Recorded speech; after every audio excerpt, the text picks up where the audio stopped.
Has diversity and inclusion work become just another way for companies to commodify Black people for profit and gain? And besides, if you directly benefit from racism, should you even be doing DEI work in the first place? And who is really qualified after all to do the work and be recognized as an expert? Is it your favorite social media guru, the person down to your job? I mean, who should be telling us about this? We're talking about it after the break. Brokers, welcome to another episode of Brokers, where we talk about the unbelievable ish this country has done to keep us broke. Now here are your hosts, Amber and Erika. Hey brokers, I'm Amber. And I'm Erika.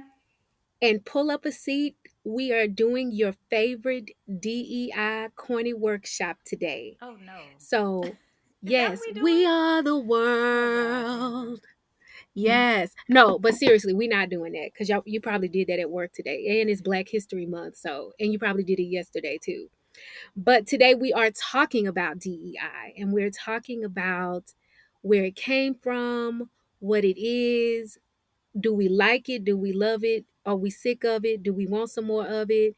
Are we getting wookied by the white people? I like it. I love it. I want some more of it. Now, that was your brokish diversity for today. Erika and Amber did country. Come on, somebody. So really, we are just talking about whether, are we being wookied by capitalism? Are we being used? Are we being commodified? Is this just slavery reimagined? Are they just putting us in these buildings so they can put us on a diversity reports to tell everybody how woke they are? Or is there really something meaningful to be had from companies challenging themselves to grow, to be more inclusive, to pursue diversity and equity? And so we are talking about it today so we can get to the bottom of it, y'all. So, Amber, I'm very excited today because we get to talk about a topic that I think is really great for Black History Month, but we also get to talk to one of my really good friends. But before we introduce her, what have you been up to this Black History Month? What's going on with you? So this Black History Month, so y'all, I ain't been doing nothing that black, but me and my husband, we bought a house. So I've been like, girl, yes, a whole, we got 254 kids. And so, we have to have some more space, because we got 7 refrigerators and 10 laundry machines. So, we had to get a little bit more space for all the children. Really? But, lately I've been spending my evenings watching like paint videos and, trying to get some taste, y'all. Because normally I just go in the rooms do you to hear go the and clapping? Do you hear how long it took my clapping? I was clapping for your house like 6 minutes ago. I'm sorry. I didn't even hear it, but God knew what he was doing. So I thank you for your grace and I'm gonna mercy, keep Jesus. trying. Thank you. Anyway, you picking I pain, you watching HGTV. Yes, because y'all know normally I go to rooms to go and I order a number 3 and I say just bring it to my house, okay? So, I'm trying to be sophisticated this time, but it's a little bit of a challenge for me. What you doing, boo? Well, I think it's not a surprise to anybody. I'm just being annoyed, right? Like I'm always annoyed at these streets. The latest thing I'm annoyed about, the most recent thing is, have you heard this mess with like Clyburn talking about he wants to make Lift Every Voice and Sing the national anthem or some, I don't want the explicit rating today, but some BS like that, Amber. Like, have you heard about that happening? Did you hear that? Did I you? try not to hear about Representative Clyburn as much as possible. So But I had the not reason why heard that that, really but it's pissed me off is very because I on knew we were having brand. this episode, and I'm like, it's just America is so full of performative things. Like Clyburn, I'm sure, has people in the district that he represents who don't have money, don't have food, are housing insecure, and he is worried about making Lift Every Voice and Sing the national anthem. And I'm tired. Okay, well, at least he didn't buy them kente cloth this year and take a knee. Okay, I was just letting the brokers know that today we have with us Diontha Fancher, and Deonta is the Director of Diversity, Equity, and Inclusion at DentaQuest, a purpose-driven oral healthcare company dedicated to improving the oral health of all. Deonta is a native Texan and earned her BA in sociology from the University of Texas at Austin, hook 'em horns, and a Master of Science in Healthcare Human Services from Texas State University. Diontha joined DentaQuest in 2013, serving as a trusted human resources business partner while simultaneously championing new initiatives to promote inclusion, build mentorship programs, and manage immigration services. Most recently, she stepped up to lead the creation of DentaQuest's first diversity, equity, and inclusion plan, which includes consulting and advising the leadership team, engaging with employee resource groups, and leading the strategy for a comprehensive DEI plan aligned with company goals. Outside of work, she serves numerous volunteer capacities, championing diversity, equity, inclusion throughout Austin. And she left some things out of her bio, so I'll tell y'all. Usually you can find Deonta in these Twitter streets with me. And she does work on her family's farm where they have like actual cattle and such. And she's into fitness. So welcome Deonta to the show. Thank you so much. I'm so happy to be here. See, my clapping ain't even working. Anyway, go on, Amber. Yes, I think that's cool. We be having dope people on this show. And so I was just going to say, I think it's interesting to talk about DEI work because it kind of intersects with legal work. For a while, DEI was just the corporate way of saying we don't want to get sued for discriminating against people. So, one of the reasons why I kind of took an interest in DEI work is because of how it intersects with the legal industry. It kind of started as a risk management type or risk mitigation type of thing where companies were essentially like, how do we hire the people we're supposed to hire to make sure we not getting sued for being discriminatory? And so, sort of looking at how DEI traces its roots to, JFK's affirmative action order and government contractors trying to keep that good old government money running in has always been interesting to me. And so I kind of just want to start off by asking you, Deonta, to give us some of that history so we have a context to place all of this in because I'm sure nobody's going to be surprised to know that this didn't start out as Zoom workshops and We Are the World Kumbaya conferences. No, absolutely not. I think you hit the nail on the head, Amber, when you talked about, the affirmative action plans, which ironically I have responsibility for as well. Affirmative action plans were really started as an opportunity for companies to be able to respond to government contracts, remain eligible for those. And so, what affirmative action plans do is look at, what is the available marketplace look like? Is there analysis to see are there opportunities to have goals in hiring? Are they having disparate impact for turnover and for promotions? That work eventually, moved more to DEI, where you're looking less at a quota, a number, and looking more at what we like to say, tying DEI to the business. What is the bottom line? What is the impact to the market going to be? And how are we going to make companies more profitable by hiring and promoting more diverse individuals within our companies? I think over time, diversity has definitely grown from being not just about race and gender, where it started with affirmative action. We talk about diversity being more about multiple dimensions, including, you know, neurodiversity now, the LGBTQ community, those individuals with disabilities and veterans. And so really it has really grown a lot. Which is a good thing, but I think there are some complications that come with that as well. I like to call it a scarcity of resources because, for instance, a lot of companies, DEI is just a very small team, maybe one person or two people, very limited funding, and you have a lot of different individuals and groups who are vying for that funding. And so, it does sometimes cause a little bit of friction because, who do you help when? And that makes it very difficult sometimes. Deonta, my favorite part is when you'll have somebody at the workshop and they're like, well, what about diversity of thought? And then I just want to punch them in the face. Like, do y'all see that at the workshops? Y'all, the people who raise their hand and talk about that, the explicit rating, we don't have to get it because I'm just not gonna be able to help myself. It's always that one oppressed white man, that Yes. got they oppression testimony. Yes, yes. Yeah, or geographic location is another one, and as well as diversity of thought. And I agree. I'm like, man, it really. I think sometimes you move to that area of comfortability where people are comfortable talking about, And that's why I say sometimes it's a good thing and it's a bad thing. It does allow us to include more people, but sometimes it really detracts from what I think the programs started for, and looking at creating racial equity in hiring and different programs. And so that sometimes can be very frustrating, not just for individuals and companies, but really, quite frankly, for me as well. So you getting pissed off too, Deonta. Okay, it's good to know. It's good to know. So help us to understand, give us some definitions for these things. Because a lot of people, like some of the brokers might be like, what is DEI? I've heard of it, but I don't really know what it is. And then also recently there's been this term called Jedi, where they're trying to throw a little justice in with the DEI. So Deonta, help define for us diversity, equity, and inclusion. Yeah, definitely. So diversity is really looking at, who are you hiring, who's included.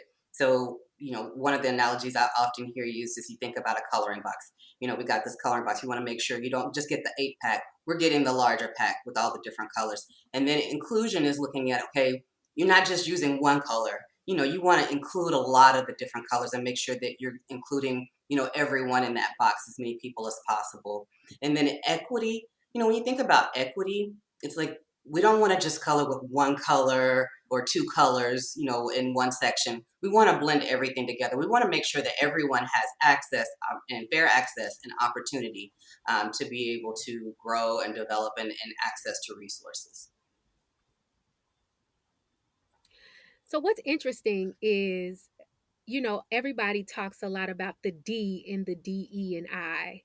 And then it kind of becomes like diversity, equity, and inclusion. We don't really we don't really want to talk about Everybody sharing love space. talking So about the D, don't they? yeah, Y'all just sorry. but up, pop, pop. Sorry, But no, Amber. listen, I love a good D joke. Hey, but no, it's interesting to hear you talk about it like that because, does it really matter if you have the 42-pack crayon box if you're only using the 8, or right, if the 8 are only ones that are represented in the artwork? And so how do you as a DEI professional work to create that emphasis on the equity and inclusion part too, when people are always just like, we've done our job, we got a 42-pack crayon, check, move on, we finished? How do you keep bringing people back to there's also the equity and the inclusion and the J for the Jedi people as well? Yeah, the good justice, and equity and justice are newer, parts of DEI. And so that's something that I think a lot of companies are just now starting to bring in, define for their employees and really focus on. For me, that's really a part of the strategy, and looking at, not just your metrics, but looking at what are your policies and procedures. Really looking at the qualitative and the quantitative data, listening to employees and what they're saying. I always say that, DEI is, my job. I do the strategy, but I'm not the sole one responsible for this work. It's everybody's work, including leaders. Leadership really has to be bought in, because they're the ones that are responsible for making, a big difference in this work. A lot of what we've really been focused on, and I think a lot of companies have been focused on. We talked about the corny trainings.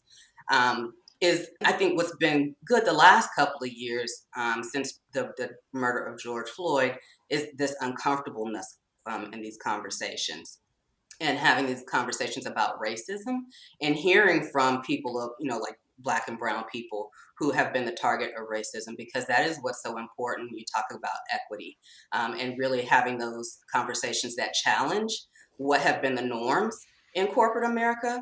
A good example that I think of is, interrogating job descriptions and thinking, is a degree really required for this role, or is experience enough? Because when we have that conversation and we say, okay, experience is enough, that really opens up job opportunities and growth opportunities for individuals that maybe have not had access to higher education. So, Deonta, you and I talk about DEI a lot, and we talk about whether it's the trainings or the seminars or how corporations are approaching it. And we also have had conversations around who is delivering the message. So you talked about like maybe having more people of color, more Black people actually presenting these messages.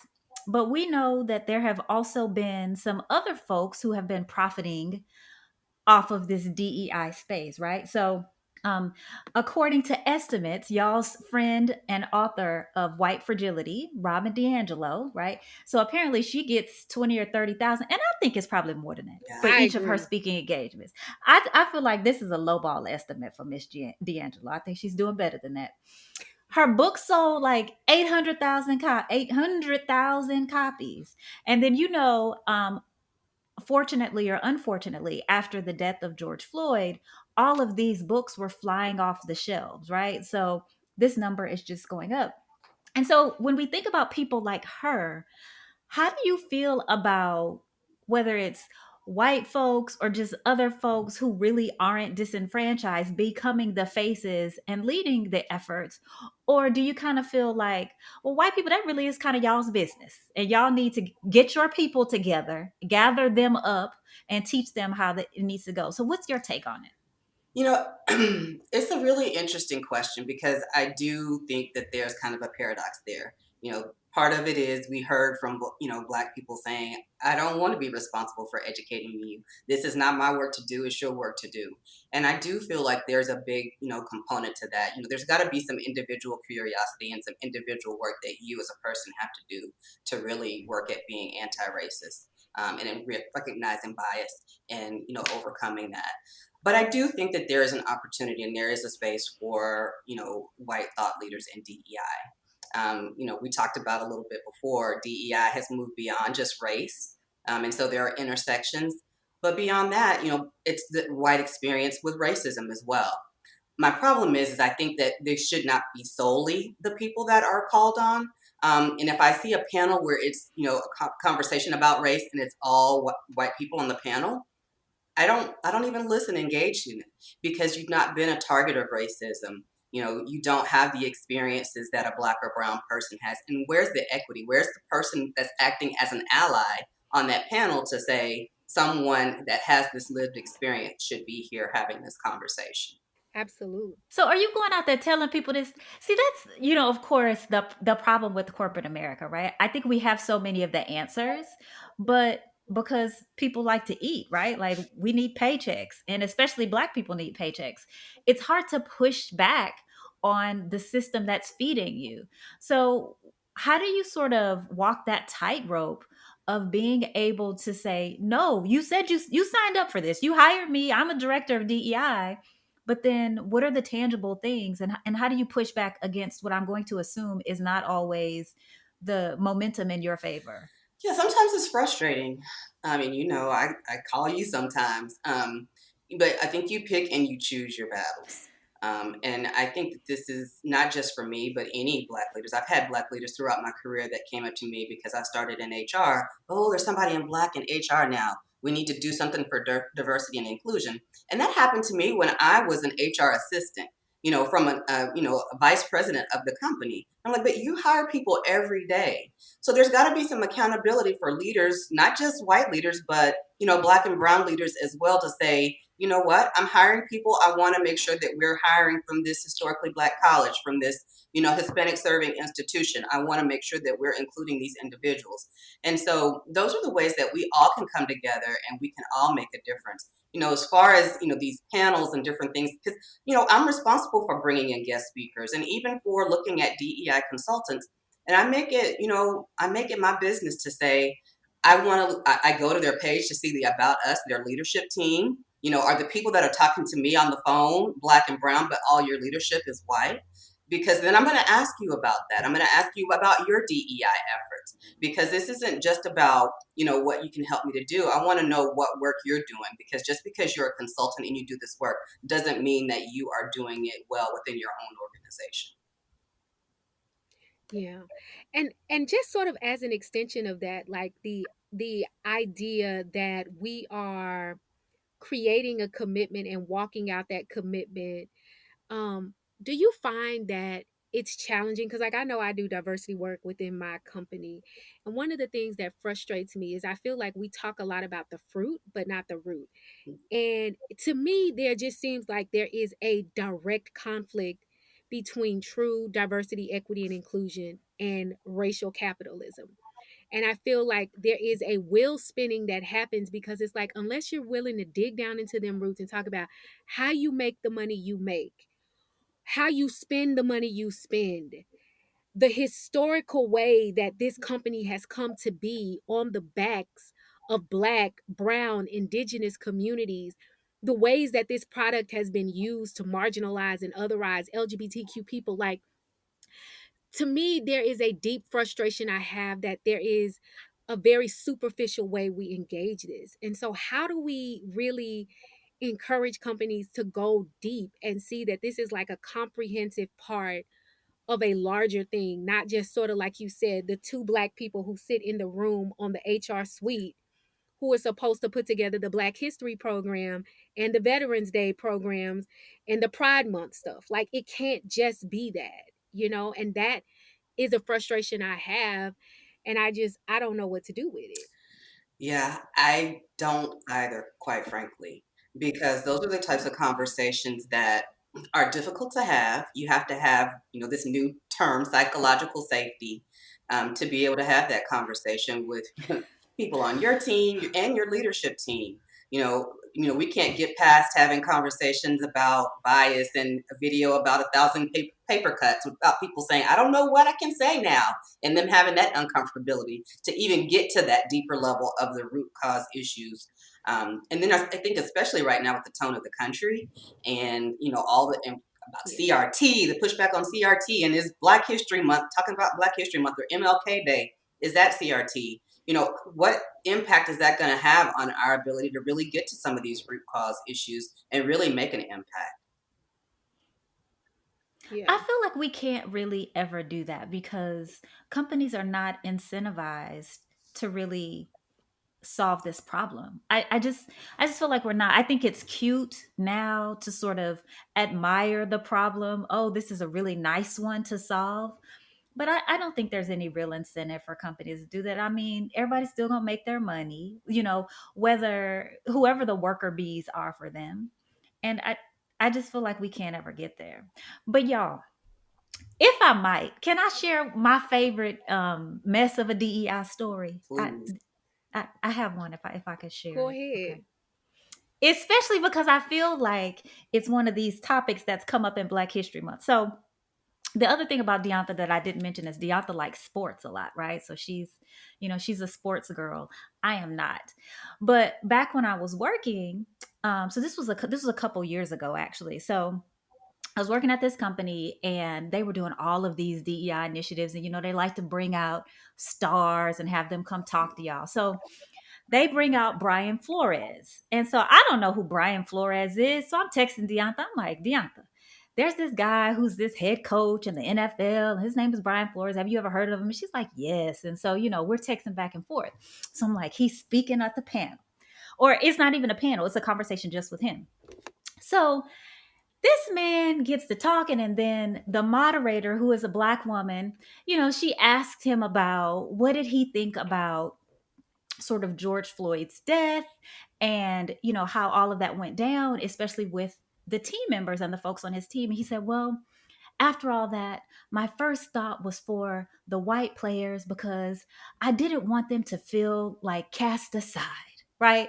And so I'm pissed. I'm like, Deonta, can you believe that this man just said that after George Floyd died, right? We know what happened. Most of us saw the video. And your first thought is for the white players. Okay. So then she asked him about just like, Black History Month and that kind of thing. And he said, well, I just learned about Juneteenth a few weeks ago. So this was in 2020, right? So, and I'm saying, I get it. I'm from Texas. I'm from Houston. So maybe that's why I know Juneteenth more than maybe somebody else. Okay. And then she asked the man about like what conversations he might have been having with his children around this topic. And he was like, well, we live in Fort Lauderdale. We don't live in Miami. So really a lot of this stuff we don't have to deal with. Okay, exactly. But my Ooh. point related to DEI and the current topic is these are the kinds of people that get brought out to bring a quote unquote Black perspective to a whole organization of thousands of employees, right? And then people get to thinking, well, what problem is there with race, right? Because Brian Flores, who is now suing the NFL, who when I heard him speak, he told us he didn't have no problem with race, right? When the NFL was paying him. But now all of a sudden in this Black History Month, we're all embracing him like, yes, Brian Flores is suing the NFL. And I'm like, when it's convenient for him, because when I heard him, he didn't have none of that to say. But I just feel like that is just symbolic of all of these conversations, not all of, many of the conversations that I have heard over my tenure in corporate America. And so, how do we work against these messages? Because then, how do I get to those 20,000 employees that he had a platform to say all this to? Right? Like, how do we fight the bad actors who get put before us with these terrible messages about what it's like for whatever your particular area is? So whether it's LGBTQ or whether it's being Black or whether it's, some intersection of all of those things. Yeah, I think I always side eye, when companies bring in speakers like, Emmanuel Acho, because whose feelings are Oh, you centering? oh, Because you're not centering mine. oh. And that comfortability, who are you making comfortable? I think we talked about psychological safety before, and it's not just psychological, honestly. Look at Brian Flores. The conversation now is, will he ever get a coaching job in the NFL again? And is he, falling on the sword for everyone, for all Black coaches in the NFL? And I think that's a question that a lot of Black people, professionals, have in the back of their minds when you're having these honest conversations and you're sharing your feelings and pouring your heart out to your CEO, CHR, and leadership about what your experience has been and what really has been what you feel is your experience in corporate America. So that can be difficult when you're talking about, like Amber said, she just bought a house. Am I going to pay my mortgage or am I going to tell the truth? And so it shouldn't be. I mean, even when I was being introduced, I was like, ooh, did I say what company I work for? Maybe I shouldn't have done that. And how honest am I going to be in this conversation? And those are the questions you have to ask Yes. yourself. And that's, part of the problem. Who are we centering and who are we protecting? And even going back to what I was saying, we talk about pushing back and looking at job descriptions and saying, do we really need a degree? I think the reason a lot of those conversations and even, people being silenced at work, the reason those things have happened is because it protects those that have been in power. And that's the way that it's meant to be for some time and will continue to be if that way continues. And also, I think it's interesting because one of the things that we don't talk about enough, I think, in this space, to the point that Erika is making about people like Brian Flores, is that there is a commodification of DEI work that's happening where the primary emphasis is not on bringing somebody in who is going to stretch us and help us to interrogate how we think about these issues and how we, look at the world through the eyes of somebody who occupies a different space than us. um we're trying to bring in people who are going to be impressive, who are going to grab headlines, and there is a business behind DEI now that makes it very sterile, because then you look at people and, gosh, I'm really hesitant to go here for a lot of reasons, but you look at people like Emmanuel Acho and you think like, how how do you become the person that becomes the go-to person? Like, what makes you able to stand in these spaces and offer a perspective that's valuable? And I don't think those are questions we ask a lot, because this is a business decision at the end of the day. And I think that's one of the problems that really irks me the most, is that this work has become a part of the capitalist machine. This is about driving dollars. This is people's living now. This is not about truth. This is not about creating a pathway to truth. This is, this is dollar bills, and that is crazy to me, that we have literally industrialized DEI work now. Well, America ain't gonna do nothing else if it ain't gonna turn it into a business. Now let me That's tell you true. that. That's true. Okay. That's true. And and that's what I sort of meant from before. It's like I don't envy your work, Deonta, because I, I just feel like honestly, you might get a sliver of truth in there, right? But to tell the whole truth and nothing but the truth, I just don't think in this line of work, unless you are such a big personality and then finally you've sort of broken past the shackles, right? And maybe you're able to say a few more things than somebody else can say. You have a little bit more liberty.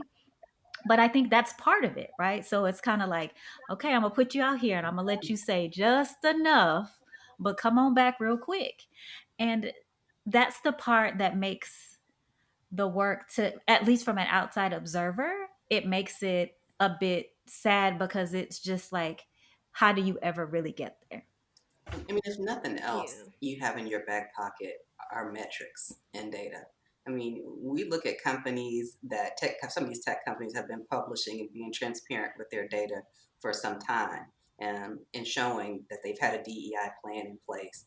But, not much has changed in the area of representation, especially, in leadership, but with some of those tech companies, not at all.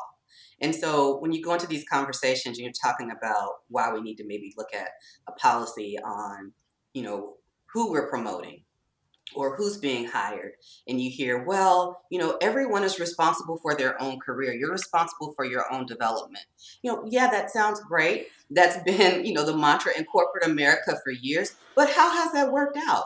When we're talking about Right. diversity, equity, and inclusion, and if we're saying that we're making a commitment to, improve our numbers and to see that there are more people in higher positions, that hasn't worked very well. So we've got to try something different because that's just not going to cut it. And to that point, one of the things that a sociologist, Dr. Kim Tran, talks about, and you mentioned this earlier when you first started talking about how particularly Black people who are placed in these DEI positions are placed in sort of these glass cliff positions where it's basically a setup.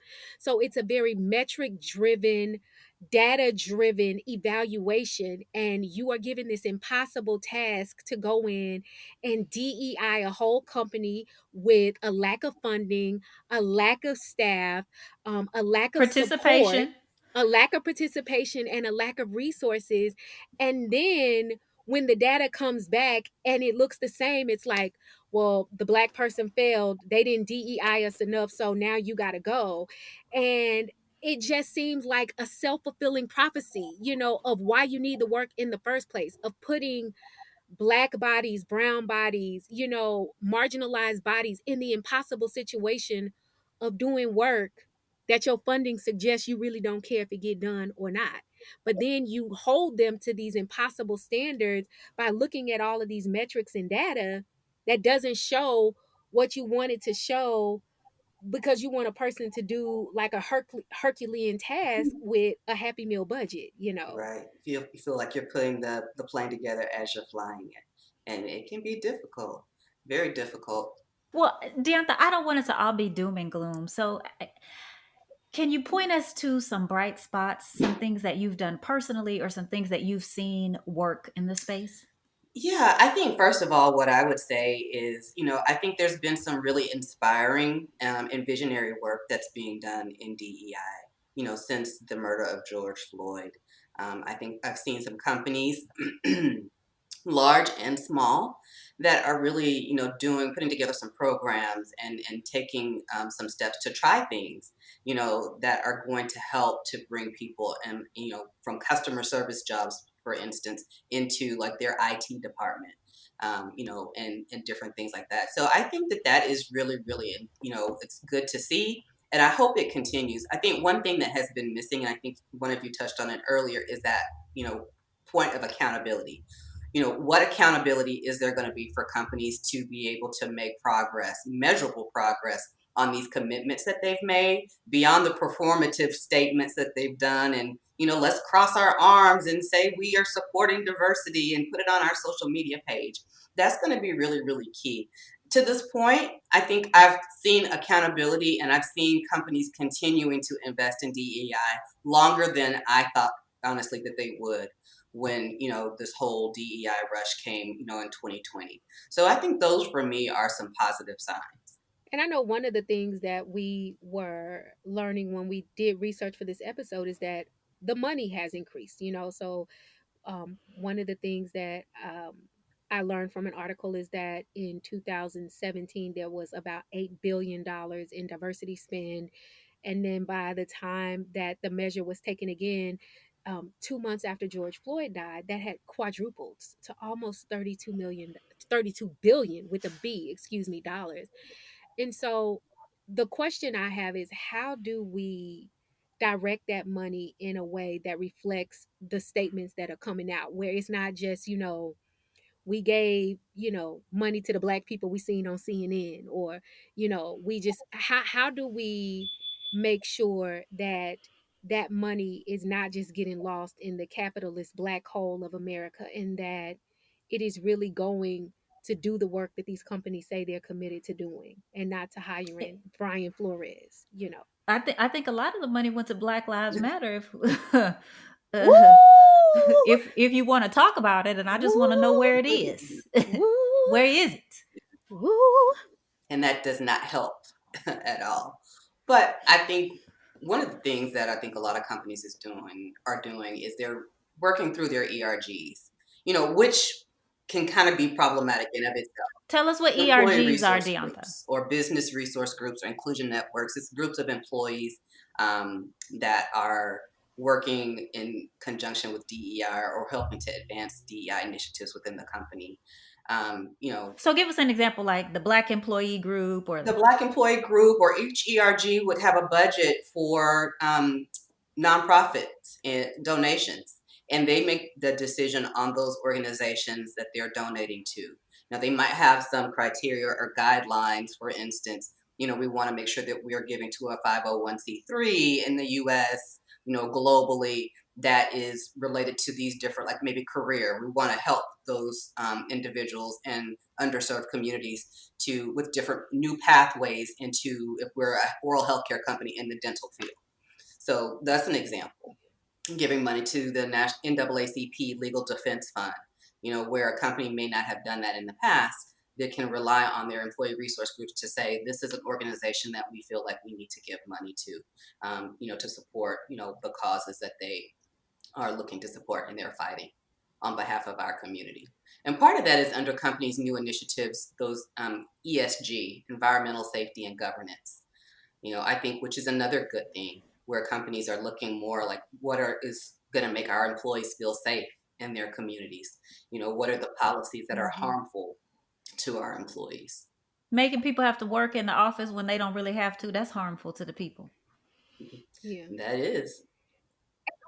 And also, that's a good point. Like, for people who work at jobs, like I know my company does the same thing. Amplify the voices and the impact and the reach of solid, righteous organizations that you know about. Like, I know at my company, they will match Yeah. donations to certain organizations that employees donate to, or like I can get 8 hours a year to go volunteer at an organization and I will get paid.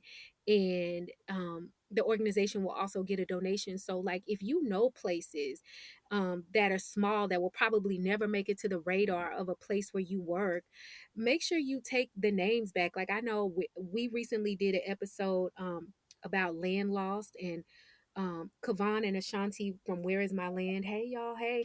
I know I'm so excited to talk their work up to the people at my job that I know write those checks. So if you have that opportunity to maximize the scope of influence of organizations that are out here really trying to do equity work and inclusion work, you might not be able to get it done in a corny workshop, but them dollars, they help. They help. Yeah, and I think it's important too to interrogate, the giving programs that you have. If you find that your corporate giving program is too restrictive, for you to be able to make donations to some of these groups that are working on these different justice and equity projects, bring that to the attention of the corporate giving department and say, is there some leeway or is there something that maybe we possibly might need to look at changing, so that we would be able to support more communities that are doing this work and that are aligned with our DEI strategy and goals.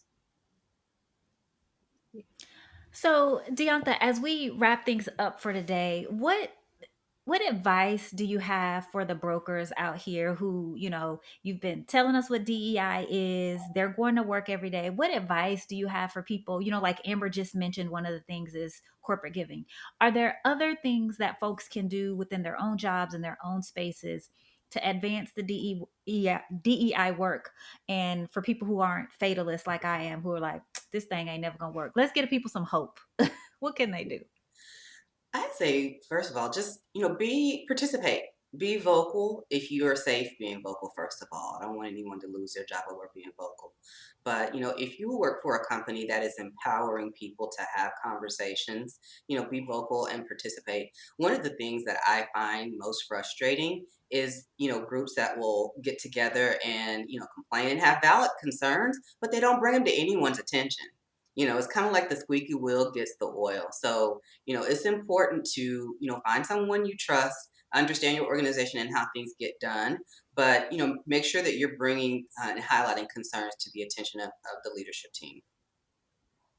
And Deonta said, do that, but don't lose your job because I'm not paying your bills, okay? So only do I'll these help you things if find a you new feel job, safe though. doing so. Yes. But she said, I ain't paying nobody's bills. Well, Deonta, thank you for joining us on the show today. It's been a pleasure to have you. Get the people the homework. So, the first homework is the recurring assignment because clearly y'all ain't doing it. Y'all supposed to go down to the internet, subscribe to Black Power Media, to the YouTube channel. There is a brokish playlist that you can watch, you can save, you can set the alert, the little bell, and it'll ring ding dong every time we on the internet. And so we know because we get the data, the metrics. Y'all ain't done y'all homework. So it's going to be on here till y'all do it. And then next, we want to get in y'all's business. So tell us some of y'all's DEI stories because everybody got one. Now, remain anonymous if you need to, protect your job. Change some of the details if you need to. But please share because honestly, the ball is not going to move forward if we keep all of this to ourselves. So hopefully, not only will you share some of your horror stories, but you'll also join in sharing some of the things that have worked really well where you work so that we can steal the ideas and take them back to our job and tell them to, do the same thing. So that's the homework. Thank you, Amber. Thank you again, Deonta, for joining us today. So, brokers, we know that this country has quite a history of performative efforts to make us feel included without sharing the fruits of our own labor. It's frustrating that even in Black History Month, Black people are being paid for doing so. But if America has anything, it's the audacity. And if Black people have anything, it's a I wish you would spirit. So our hope today is that as we move forward, we will liberally apply the I wish you would ask me to work for free spirit as we seek to leverage our gifts and make sure that they are paying us fairly and citing us appropriately. And y'all, we know it can be hard to turn down opportunities of any kind when we have so little collectively. But where we can, we need to remind ourselves that we live in a capitalist society. And as my mama says, I don't do free. Thanks for tuning in, and we look forward to catching up with you on the next episode of Brokish. All right, good people. Thanks for listening to Brokish.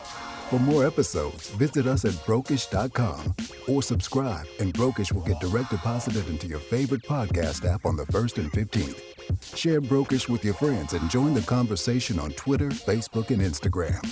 Music for Brokish is Come Get Some by Blank and Kit. Until next time, goodbye and good luck.